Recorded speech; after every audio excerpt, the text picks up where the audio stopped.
جلسوں کا مزاج آپ کو بدلنا ہوگا۔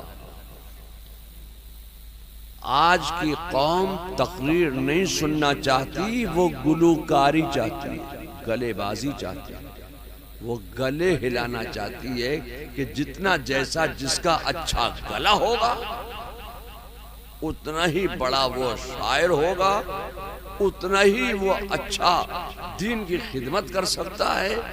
ہم گلوکار نہیں ہیں، مگر میں نے جب آیا تھا حضرت مولانا غلام حیدر صاحب کی دعوت پر تو میں نے ان سے سوال کیا کہ آج کیا بولنا ہے؟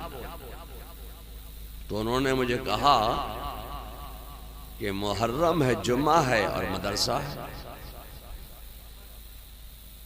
مجھے بیٹھے بیٹھے انہوں نے 3 مضمون دے دیے کہ محرم ہے، جمعہ ہے، مدرسہ ہے۔ تو میں سوچتا یہ ہوں کہ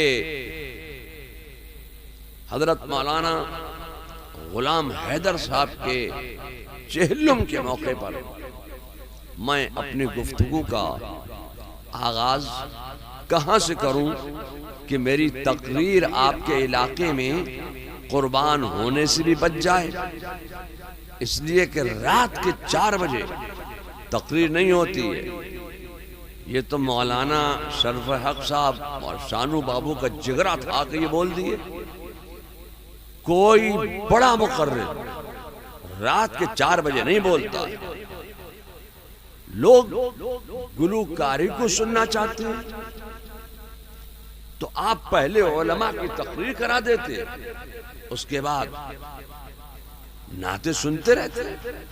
نعت سننے میں آپ کا عقیدہ اچھا سدھر جاتا، تقریر سننے سے عقیدہ نہیں سدھرتا۔ جی ایسا معاملہ ہے کچھ؟ اب یہ مولانا شرف حق صاحب بیٹھے ہوئے، ان سے پوچھیے کہ بھئی ہم نے تو بہت زیادہ پڑھا لکھا ہے نہیں، ہم تو لوگوں سے سنتے ہیں، آپ کو سنا دیتے ہیں۔ یہ بڑے بڑے علماء بیٹھے ہیں، ہم نے تو کتابوں میں حدیثوں میں یہی پڑھا کہ عالم کا چہرہ دیکھنا عبادت ہے۔ اگر آپ نے کہیں پڑھ لیا ہو کہ شاعر کا چہرہ دیکھنا سننا عبادت ہے تو آپ ہمیں بتا دیجیے۔ ہم نے کہیں نہیں دیکھا ہے، اس لیے کہ ہم پڑھے لکھے لوگ تھوڑی ہیں۔ شاعر بڑا عالم ہوتا ہے، زبردست، وہ جو کہہ دے گا وہی حق ہے۔